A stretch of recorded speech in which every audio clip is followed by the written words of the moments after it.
Olá pessoal, tudo bem? Bem-vindos à parte 5 da aula 5 da disciplina de análise de variável instrumental sobre interpretação das análises de variável instrumental. O vídeo de hoje então vai ser um vídeo bem curto, com um resumo e um fechamento dos conteúdos trabalhados na aula 5. Trazendo então um resumo dessa aula, pessoal.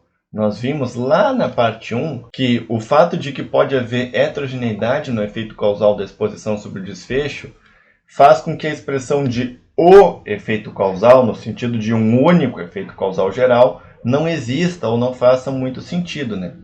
E o que existe, na verdade, são parâmetros causais, que em geral são a média de efeitos causais individuais na população, ou seja, o ECM, ou em algum subgrupo da população. Então, efeitos causais médios, seja ele geral, seja ele em subgrupos. E nós vimos também, na parte 2 da aula, que pode haver heterogeneidade na associação entre Z e X, correspondendo então a diferentes tipos de adesão. E isso é uma coisa, né, pessoal, que já deveria ser intuitiva para nós, a partir do momento em que a gente entende que em estudos de intervenção, em geral, nós não temos uma adesão de 100%, né? Isso acontece, então, em função de heterogeneidade na associação entre Z e X. E no caso de X ser numérico, falamos apenas em heterogeneidade da associação e não em tipos de adesão, porque essas definições de sempre expostos, nunca expostos, concordantes e discordantes não faz tanto sentido assim nessa situação.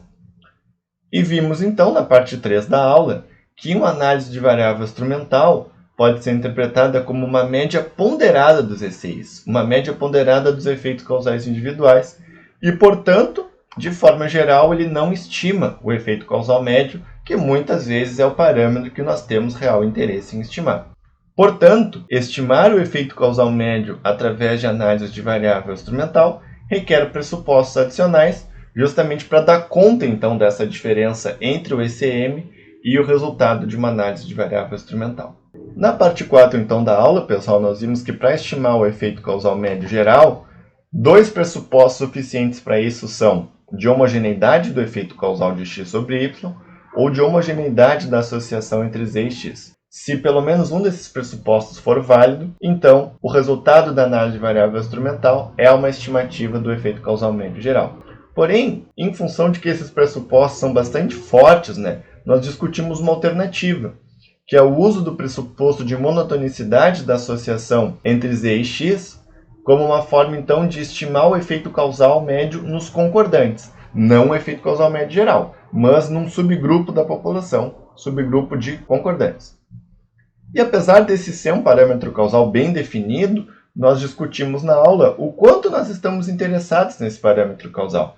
Afinal, é possível que os concordantes sejam um subgrupo muito específico e pequeno da população. Além disso, pessoal, essa interpretação ela é ainda mais difícil na situação em que Z é um instrumento não causal. Lá na aula 1, pessoal, nós fizemos a diferenciação entre instrumentos causais e não causais. E aqui é uma situação em que essa diferença ela é relevante.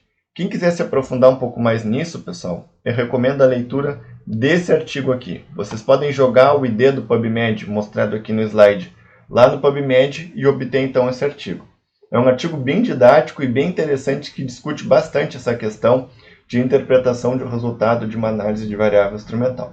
E ainda, né, pessoal, nós temos a situação em que x seja uma variável numérica, né, em que esse conceito de concordantes e discordantes não faz nem sentido, dificultando ainda mais, então, a interpretação do resultado da análise. E nós também discutimos que se nós assumirmos monotonicidade com relação à associação entre z e x e com relação ao efeito causal de x sobre y, nós podemos então estimar a direção do efeito causal médio, mesmo que nós não possamos estimar sua magnitude. E qual é a grande lição, pessoal, dessa aula 5? É que a interpretação do resultado de uma análise de variável instrumental depende desses outros pressupostos, além dos pressupostos de relevância, independência, restrição e exclusão. Então, nós sempre precisamos desses três pressupostos principais, digamos assim, mas para essa interpretação mais precisa do resultado, nós precisamos também desses pressupostos adicionais. Certo, gente? Espero que o conteúdo tenha ficado claro. A aula 5, então, fica por aqui. Nos vemos, então, na continuidade da disciplina. Até lá!